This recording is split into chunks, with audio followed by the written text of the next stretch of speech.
ergues dos órgãos oficiais de saúde e cumprindo com a nossa responsabilidade junto à comunidade, a direção dessa instituição decidiu que, por motivos de precaução com o Covid-19, ficam suspensas até dia 6 de abril de 2020 as seguintes atividades: grupos de estudo, evangelização de infância e juventude, encontro do ciclo de família e trabalhos mediúnicos.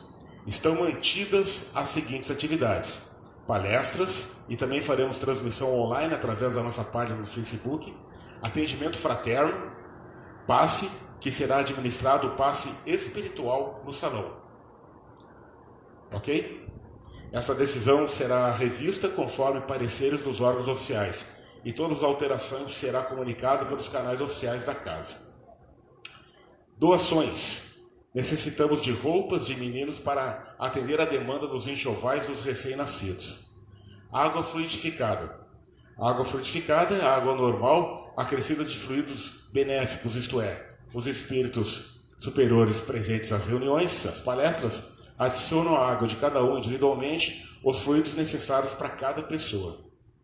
Por isso, não é necessário colocar-se a água em nenhum lugar especial, devendo cada um permanecer com o seu recipiente, a sua garrafinha, sempre ressaltando que a água fluidificada ajuda, mas não substitui de forma alguma o tratamento médico que cada um já está se submetendo.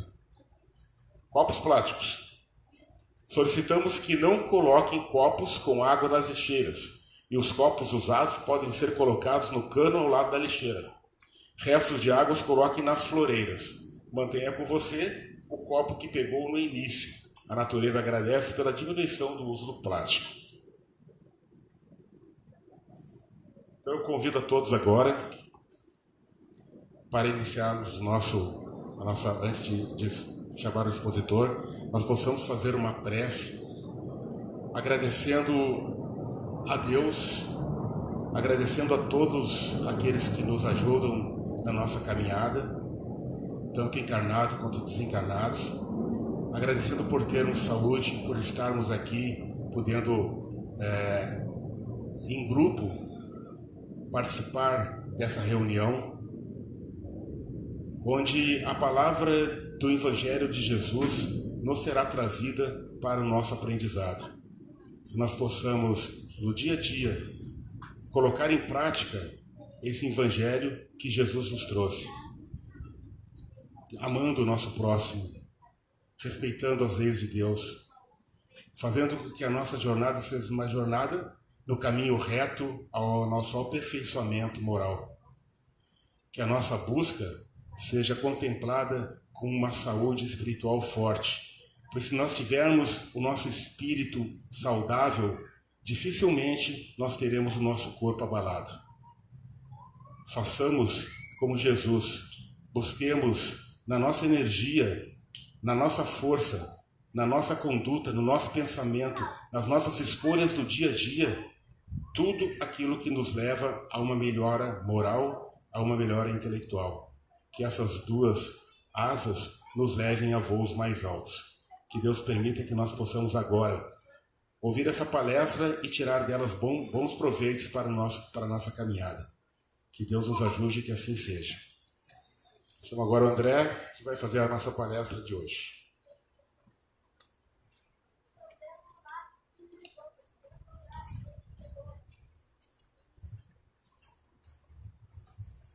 Boa tarde a todos.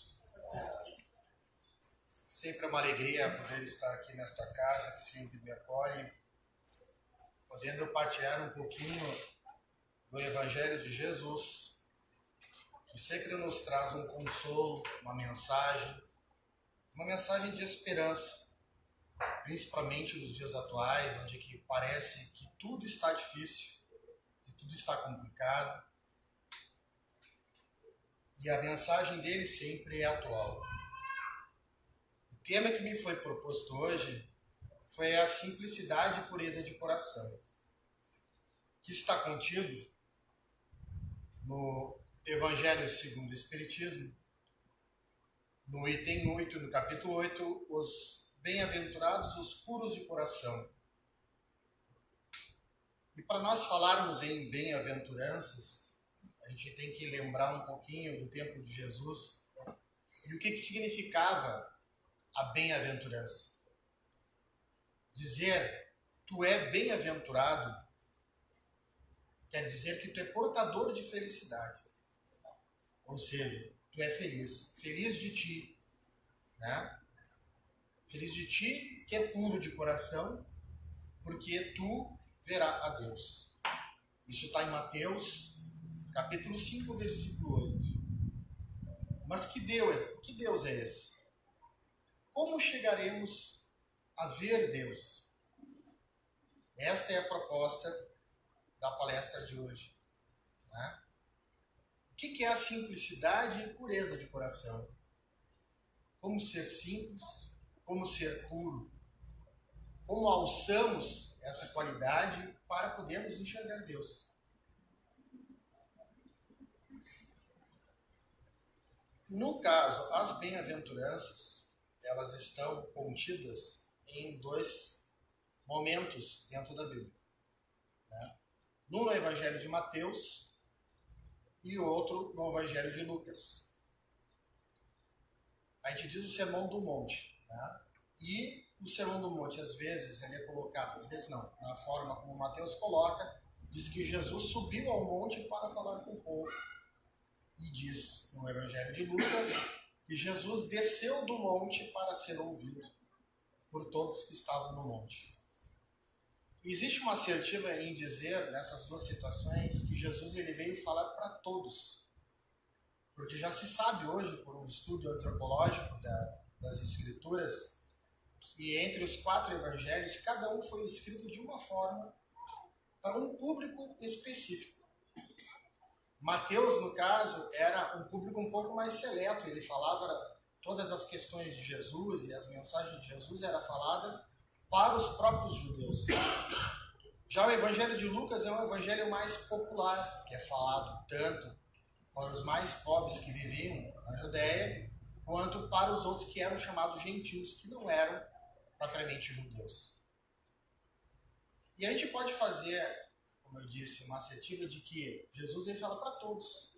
Todos que são pessoas letradas, pessoas inteligentes, capacitadas dentro da questão do raciocínio, quanto para aquelas pessoas que são mais simples, que não têm tanto compreensão.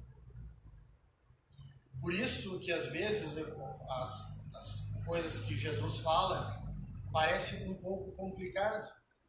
E algumas pessoas têm um pouco de dificuldade para entender.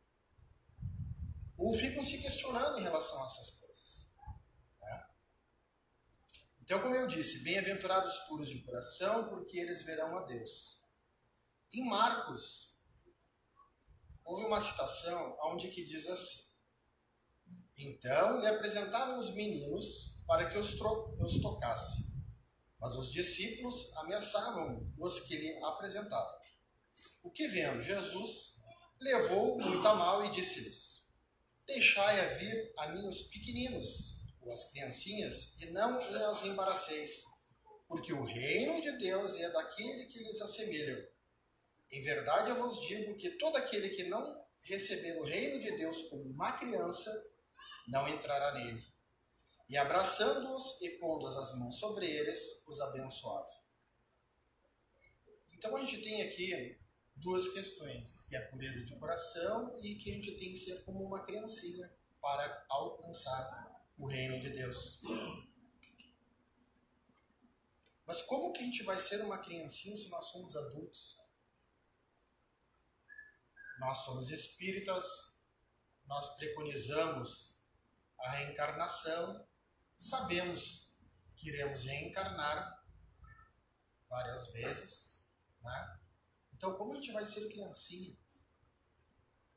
Na verdade, Deus é tão bom e justo que coloca a cada nascimento, a cada encarnação que temos, a oportunidade da simplicidade e da pureza.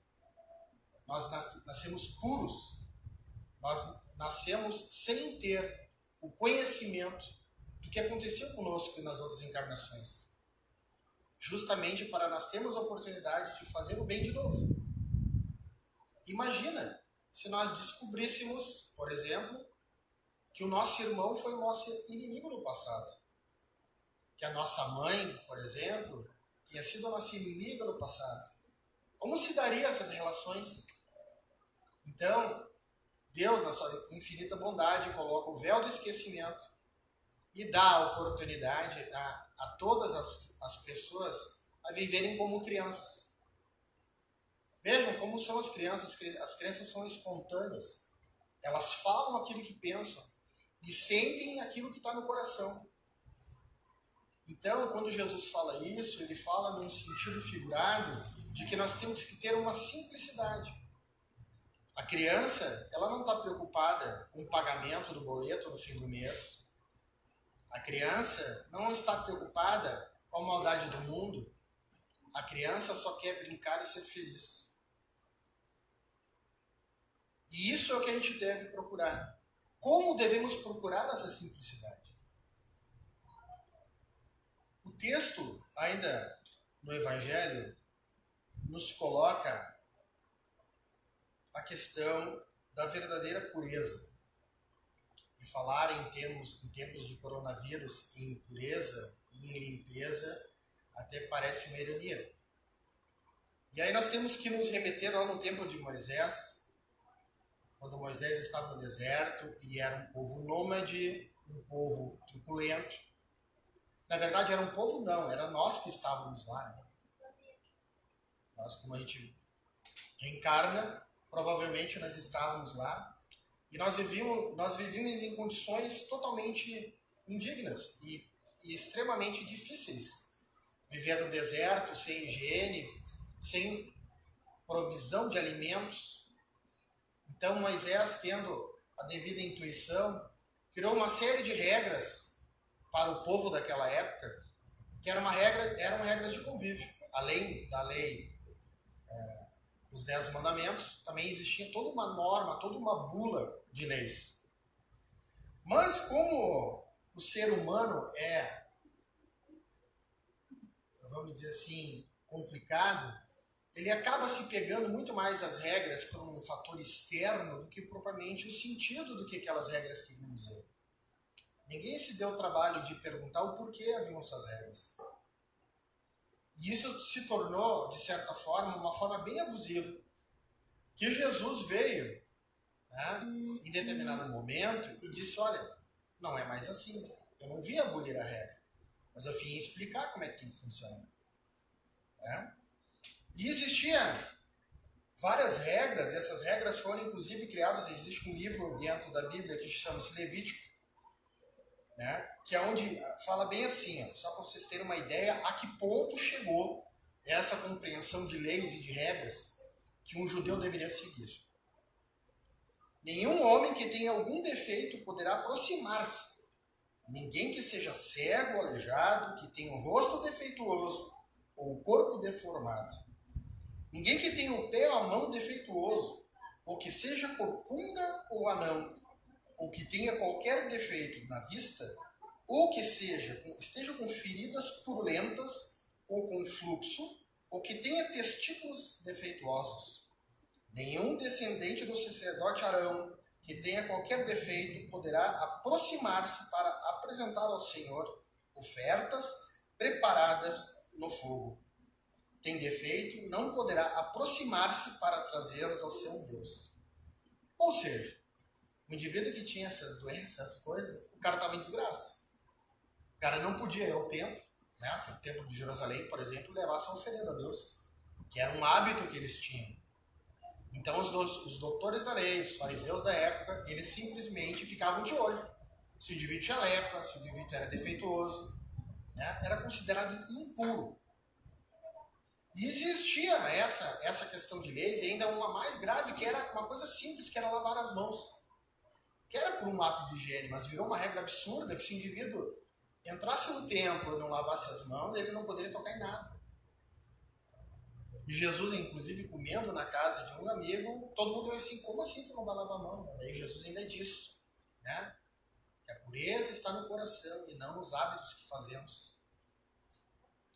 Então, se a gente traz isso um pouco no dia de hoje, é óbvio que hoje as nossas noções de higiene, elas avançaram muito. Hoje nós temos fossa séptica, nós temos encanamento para colocar os nossos dejetos, nós temos vaso no banheiro, torneira para lavar as mãos. Numa situação de crise como estamos vivendo, nós temos disponível ao nosso favor álcool gel, né? Nós temos, enfim, nós temos médicos, nós temos medicações, temos hospitais preparados, mas tudo isso são questões externas, e Jesus está falando das questões internas. A verdadeira pureza, né, é a pureza que nós temos no nosso coração. Do que nós preenchemos o nosso coração. E nisso tem uma historinha bem bacana da Bíblia, que conta que Jesus, ele pregava, existia essa pregação toda que ele fazia publicamente, né? Fez o Sermão da Montanha, fez em vários locais aonde ele andava, mas ele, quando chegando em Jerusalém, ele ficou em casa de amigos, e ele era comum, à noite, as pessoas fazerem suas ceias, e Jesus ficar lá, conversando com as pessoas, e respondendo perguntas, como uma grande assembleia assim. E chegou uma pessoa chamada Sara e perguntou a Jesus o que era necessário para encontrar o reino de Deus no coração. Que é o que nós estamos tratando como a verdadeira pureza. Que a verdadeira pureza é a do coração. E ela pergunta isso para Jesus, o que precisa para isso. E Jesus, sendo o ser mais maravilhoso que pintou nessa terra, que apareceu, ele sempre tinha uma forma muito pedagógica e didática de explicar as coisas e que dá para nós trazermos até hoje. E ele pergunta para Sara assim: Sara, qual a atividade do teu marido? E ela disse: meu marido Benjamim é pastor de cabras. Porque as cabras eram utilizadas para se tirar o leite para beber, né? E Jesus ainda pergunta: o que é necessário, Sara, para que o leite fique puro e que se conserve? Aí a Sara pensou um pouco e respondeu que o jarro onde que a gente armazena o leite, não tinha geladeira naquela época, né? Então os jarros normalmente eram enterrados na terra ou colocados em ambientes escuros. E ela diz que os jarros estejam devidamente lavados, né, com asepsia, para que possa receber o leite não talhe. E aí Jesus respondeu para ela: pois bem, Sara, o reino dos céus é assim. Ele está dentro do nosso coração, mas é necessário que ele esteja limpo. A pureza é a limpeza que a gente faz. Só que não é limpeza física. É uma, né, como os judeus preconizavam, é uma limpeza interna. E essa que é a pergunta que a gente fica. Como? Como está o nosso jarro? O que nós fazemos com o nosso jarro? Nós colocamos, dia após dia, por 2000 anos nós estamos repetindo as informações que Jesus deu. E por que o mundo está desta forma? Por que a nossa cidade está dessa forma? Por que os nossos problemas continuam? É porque talvez nós colocamos em nossa vida, e aí isso eu me incluo também, às vezes nós colocamos as informações com um jarro sujo. Né?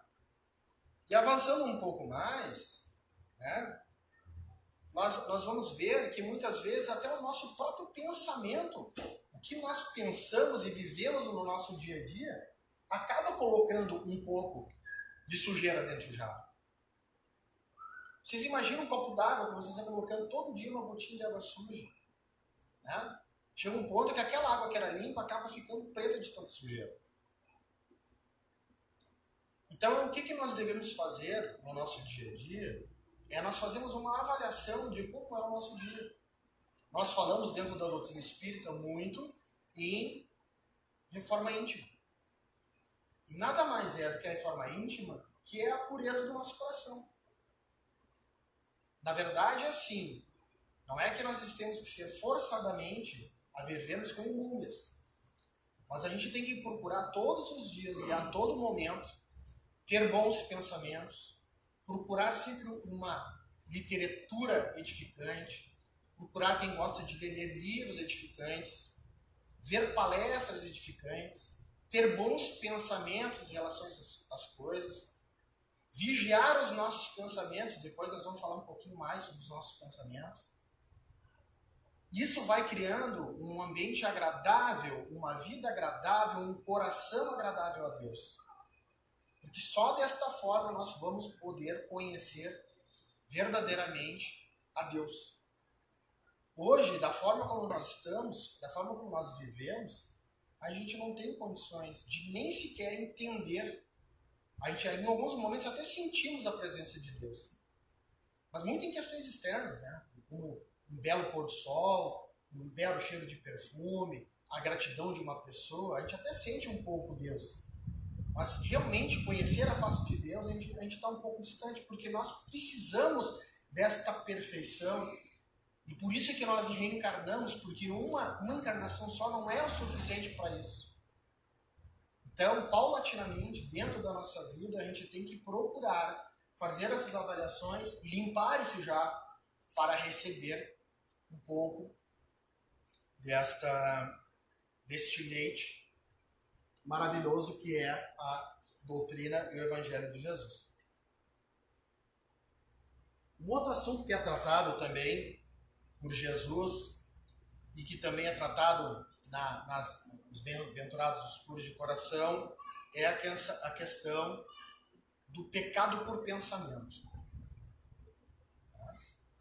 E vamos falar de uma coisa que é até complicada muitas vezes de falar, que é o adultério. Só que adultério, e a forma como foi escrita no Evangelho, quando foi traduzido, né, do grego e do hebraico para o latim, existe uma confusão entre palavras e depende muito do sentido que quer se dizer. O sentido que Jesus fala em relação ao adultério não é o adultério, né, do homem traindo a mulher, da mulher traindo o homem, também é igual. Né? E Jesus, inclusive, fala: aprendeste o que foi dito aos antigos, não cometereis adultério. Eu, porém, vos digo que aquele que houver olhado uma mulher com mau desejo para com ela, já em seu coração cometeu adultério para com ela.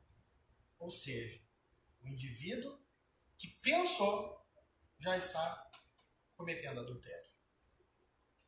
Só que Jesus trata aqui de uma pergunta que foi feita a ele em relação estritamente à questão homem-mulher.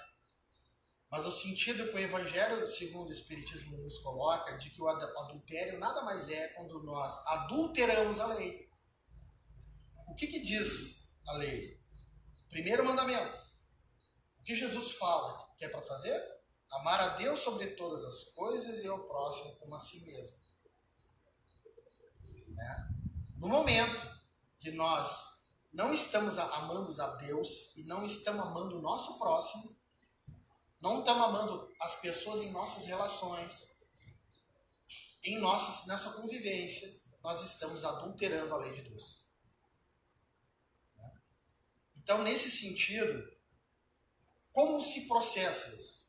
Se processa através do pensamento. Porque a primeira coisa, antes do ato, existe o pensamento. Por isso que Jesus coloca que o indivíduo, ele já comete adultério no momento em que pensa. Agora vocês façam uma relação bem simples, que dá para nós entender a grandeza do que é o amor. Que o amor é uma corrente. Vejam, foi falado que o coronavírus, ele surgiu lá na China. Um chinês lá comeu um alimento que foi contaminado, provavelmente por um mosquito, que produziu e desencadeou esse vírus. E rapidamente ele se alastrou lá do interior da China para o mundo inteiro. Só na China, 2.400 pessoas morreram, 3.000 e poucas morreram. Já na Itália, 2.400 morreram. Né? Na Espanha já está quase a 1.000 que morreram. Vejam, a coisa se disseminou de uma determinada forma que atingiu o mundo inteiro. Uma coisa ruim. Uma coisa que acontece nas epidemias. Afinal, nós vivemos em sociedade, nós estamos sujeitos às questões da sociedade. Não só ao coronavírus, mas a própria gripe mesmo, a influenza normal, ou as doenças como sarampo, tuberculose, cachumba, rubéola. Agora vocês imaginam o amor. Imagina se nós fizermos essa relação com o amor. Se nós aqui, hoje, que estamos aqui nesse salão, emanados, todos pensando na mesma coisa, com o mesmo propósito de amor, de paz, de bem, né? Querendo ser mais humilde, querendo, né, ter uma visão mais evangélica das coisas. Imagina se nós irradiando isso para nossas famílias, irradiando isso para a nossa cidade, né? Irradiando isso para o nosso estado, para o Brasil, para o mundo. É importante isso, porque pelo pensamento nós sabemos que as coisas funcionam. Tenho a certeza que todos vêm aqui porque se sentem bem. Vêm aqui porque gostam de uma palestra, gostam de ter um passe, de ouvir aquilo que o palestrante está dizendo. Então, a força do pensamento, ela é muito grande. E Jesus naquela época já dizia isso. Da importância do pensamento. Puxa vida, mas aí você me pergunta, mas como é que a gente para o pensamento? Ou como é que a gente melhora o pensamento? Vigiando. A cada pensamento que temos, vem um pensamento de negatividade, nós fazemos a reflexão do que nós podemos pensar ao contrário. O que a gente pode irradiar ao contrário? Nós chegamos num ambiente onde o ambiente ele não é um ambiente pesado, onde a gente não se sente muito bem, que está carregado com muitos pensamentos negativos, alguma coisa assim, né? Um local de sofrimento, por exemplo, um hospital, o que a gente tem que fazer? Porque, invariavelmente, a gente está encarnado no mundo, a gente vai ter que estar nesses ambientes. A gente tem que fazer uma prece, fazer uma oração, avaliar o nosso pensamento, o que estamos sentindo. E aquilo que eu falei antes, procurar sempre, em algum momento do dia, em algum momento da nossa semana, fazer uma avaliação da nossa vida, procurar sempre no possível estar com bons pensamentos, boas indicações, bons livros, boas palestras, para que se gire de uma forma positiva a nossa energia, que a gente consiga contaminar as outras pessoas. Por isso que sabiamente, né, no Sermão da Montanha, do Monte, Jesus falou a respeito da simplicidade e pureza de coração. Bem-aventurados os puros de coração, né, ou felizes os puros de coração, porque verão a Deus. Nós estamos no mundo de provas e expiações, estamos passando para o mundo de regeneração. Nós, do tempo de Jesus até agora, provavelmente, tendo uma média de 50 anos, nós encarnamos aí em torno de, 15, 16 vezes. A gente está num processo evolutivo, sempre para frente.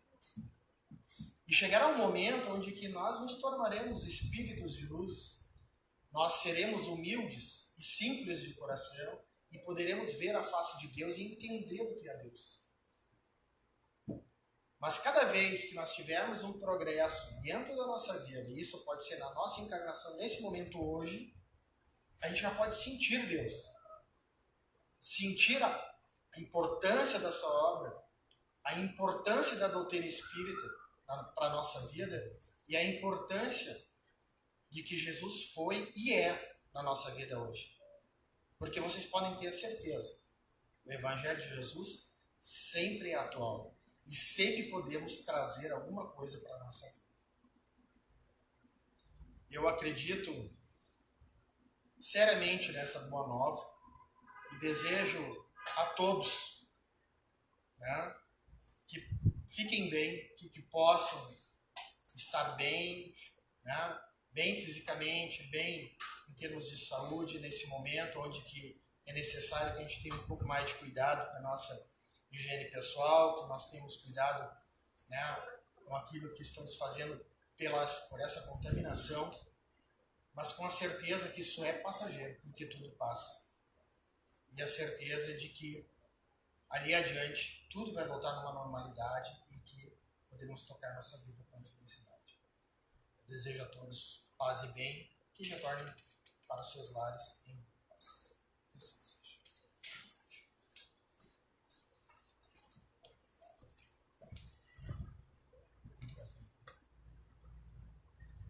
Obrigado, André, pela maravilhosa exposição.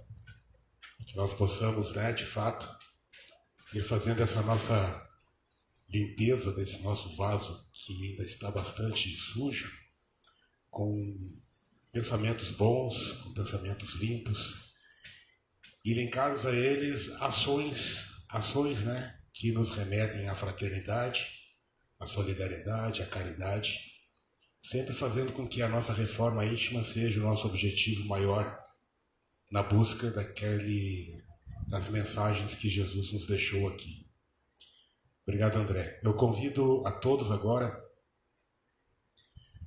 que fechem os olhos. Nós vamos fazer o nosso passe espiritual coletivo, aproveitando a presença daqueles nossos irmãos que estão aqui agora, desencarnados, e que vão transmitir, através de irradiações, esse passo benéfico para a nossa saúde espiritual e física.